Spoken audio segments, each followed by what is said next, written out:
This video is a patron's pick. To go ahead and vote in the next one, head on over to my Patreon at any tier and join up today. Kaiju, Turtles, Dragon Ball, and more. It's Steven's Toy Reviews. Hello, collectors. Steven here. And today I have an interesting topic for us to discuss because we seem to have a whole bunch of either mysterious or figures that have long since been in development kind of pop out on the market, and I feel like I'm seeing different words kind of sort of thrown around. And admittedly, we have some figures which are rather mysterious in origin, or we don't really get a lot of information about them, or it's a rather small company. And I figured this would be a good opportunity to discuss third-party figures, and it may upset not necessarily you, but if you know, bootlegs. Yeah, I want to talk about them. So first, I want to talk about third-party figures. Now, here we have Behemoth, which is made by Raymond Toys, or YMSF, as a part of, I guess, the distribution deal. Now, that's not really third-party to my understanding. They do have the licensing rights, but to my understanding, they're so small and making things in such short numbers, they don't have to get the license specifically that Bandai has. And they're small enough, so I'm just going to go ahead and use them in with a third-party example because they're not really the only, other good third-party example for sure that I have. So they're kind of there, kind of not. But anyway, I think you get what I'm saying.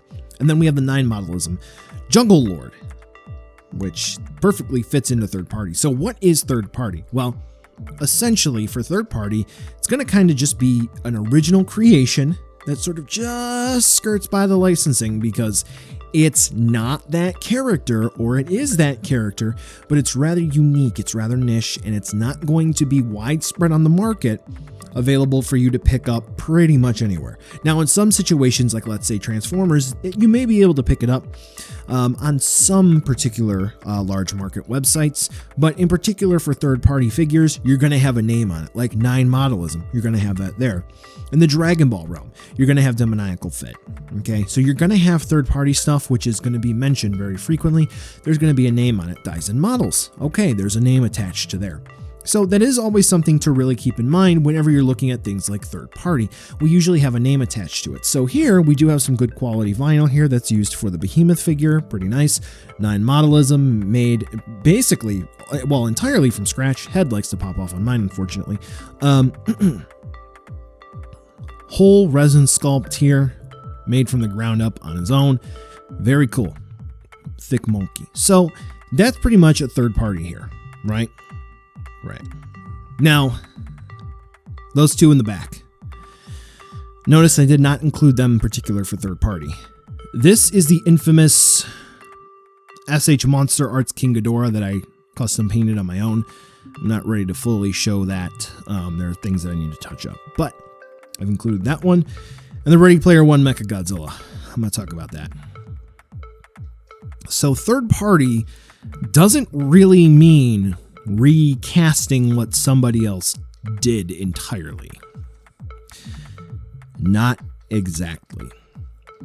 Because if you recast what somebody else did, you are making a knockoff. You're making a bootleg. If you steal the mold and you use that mold, you're making a bootleg. You're making a knockoff. And unfortunately, that does tend to happen. In recent years, that has happened with some Kaiju figures. Most notably, that has happened with the Monster Arts 2019, unfortunately. There are some folks who actually bought this thinking they were going to get this figure, and they did not get that. It's a shame. It looked terrible. There were some folks from Chinese sellers who bought the King Ghidorah 2019, expecting they were going to get that, and they got this, but in 2019 King Ghidorah colors. What? We haven't seen what this may have originated from. Where did this come? Very questionable origins. Is it a bootleg? Is it third party? We don't know for sure, but it's very sus. The Ready Player One Mechagodzilla. Originally, I cited Lucky it was Lazy. I remembered incorrectly. But this was attributed to somebody named Lazy who made this. However, it's recently come to light that NECA's lips are zipped or something to that effect. If I remember correctly, I probably don't. About this figure. I commented in my review that it's very odd and very well timed. Circumstantial that NECA would have the Godzilla license, they would make a King Kong, and there's suddenly this very NECA-esque Mechagodzilla that pops right out of China, Hong Kong, that very much so feels like a NECA, would definitely be in their wheelhouse. Ready Player One. Very, very peculiar. Yeah, it's also sold alongside some other questionable Godzilla releases. So, you may say to yourself, well, Steven, who gives a rat's ass? I'm buying stuff that's cheap. This hasn't been released by any company yet, except some Legend Creation company, which has done bootlegs. This is some company who, I think it's ZD Toys or something like that. Other listings, similar background and whatnot. Clearly, it's not on the market yet. What does it matter? Well, it does matter. Why? I guess where it does come into play is not entirely the idea of, well, I'm spending my money, I'm getting what I want, I'm getting my money's worth. Where it kind of does come into play is, first and foremost, you have to think about if you were to have the chance to get the, let's say, Monster Arts Godzilla 2019. If you were to buy this on the market and you were to be able to just buy this, or, I don't have it thankfully, the bootleg of it, which looks terrible. The teeth are awful. The head anyway, if you have the chance for one or the other, first and foremost, you're not supporting the actual product. If you're not supporting the product, then what that looks like is there's no demand for that product. There's no demand for Godzilla. Nobody wants this. We don't get other related products to this figure. End of discussion. We're done there. Second, you're encouraging that behavior. What does that behavior look like? Theft.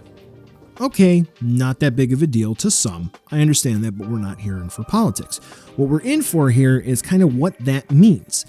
So there is a story from Mamitan from Good Smile Company, who has since left, where she talked a little bit about what that theft sort of looks like at Good Smile factories. And there will be a card linked up here from another YouTuber who had a video from a panel where she sort of talked about that, and a guy getting confused for one of the higher ups of Good Smile Company.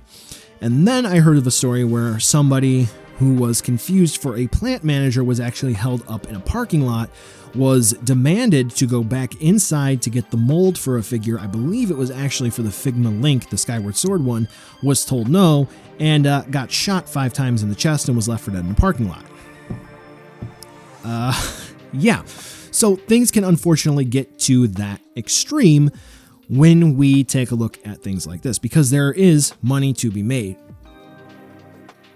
Now, there is the argument that bootlegs devalue the original figure. I say that that's not true whatsoever. Why? We see prices skyrocket so high up on the original release, and folks generally know, hey, this is what to look out for, this is what you need to make sure that you're buying, this is what you need to make sure you're not buying. And the original item, it holds value. It just does. And when we take a look at the guitar market, there are plenty of fake Gibson Les Pauls. Gibson Les Paul, whether you like them or not, they're always going to hold their value, no questions asked. But the issue here comes from, I cannot tell you how many times I have seen someone, unfortunately, buy a bootleg NECA Godzilla, because they don't have the license anymore, and the factories in China, mold goes out the door, they get listed for about MSRP or slightly higher than, look very close to the original. Let's go ahead and list them. List them on eBay, wherever they can. Comes out of China, comes out of Hong Kong. Easy buck. And then maybe you don't know what to look out for. Unfortunately, you're paying for a bootleg, maybe the price of the original, a little bit higher, and you're the one who gets stuck with junk. And I say junk because parts don't stay attached. You don't get the right accessories. Stuff breaks right out the box. So the argument may be, well, I'm able to get something for a cheap price. Maybe something won't be all that bad. And you know what? I'm not here to argue for or against what your purchasing decisions may be. I'm here to inform you. You may go ahead and you may find that fine. But if you're going to buy something, you should get something that actually holds up. NECA holds up. Yeah, go ahead, get the memes out. But if you're buying something expecting to get the original product and you don't get that, that's not fair. If you buy something and that is continued through encouragement, that's not good. It doesn't help you. It doesn't help the next guy. It doesn't help the kid on Christmas morning. It doesn't help reviewers. It doesn't help anybody. Now, you may say, well, if I can get the bootleg at an affordable price, touch it up a little bit, it'll be just as good as the original. Well, again, I'm not here to sway you one way or another, but buying that bootleg of the very, very good Figma Samus Aran from Metroid Prime 3, Samus Aran, that still indirectly supports the crappy bootleg of this. Because you're saying, that's what I want. You buy the bootleg effect parts, they're going to do the bootlegs of these. You buy the bootleg of that, we're going to get the bootleg of this. And then it trickles down to the people who may not know that's what they're buying the bootleg of. If you encourage behavior, it's still going to happen. What about third party? Because I haven't really touched on that.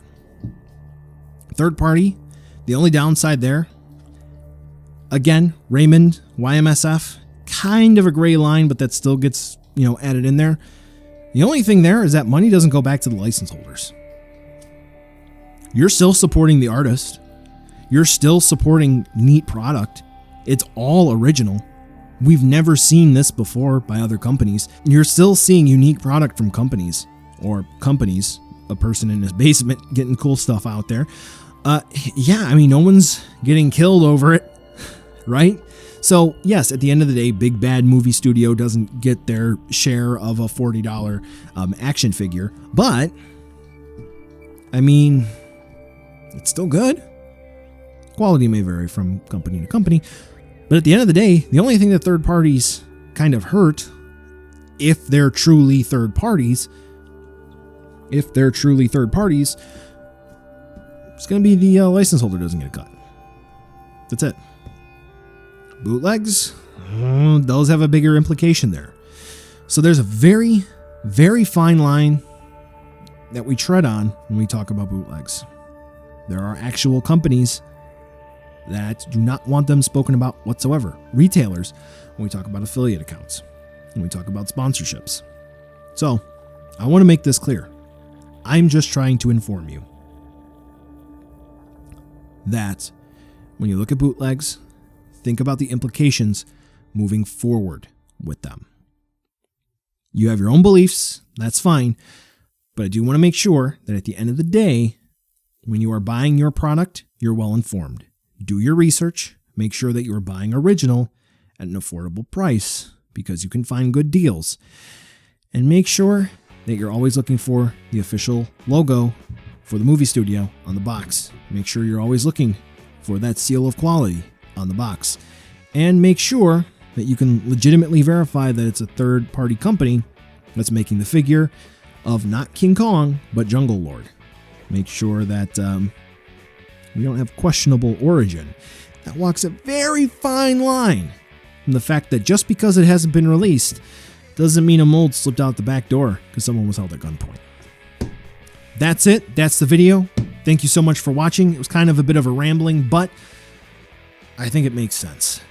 So, like I said before at the top of the video, this is a patron's pick. So all of the patrons that you see here, well, most of them anyway, some of them joined up after, did vote to make this video happen. And if you are interested in voting for next month's video, you can head on over to Patreon right now to click on the next video that will go up at the beginning of June. And thank you to everyone who supported for this past month. Now we'll go ahead and put up the end cards. This way you can check out some other videos. Lots of good stuff happened this month. Maybe you missed something and you want to check it out. So please do not be afraid to check out some of those videos. Thank you again. I'll catch you in the next video.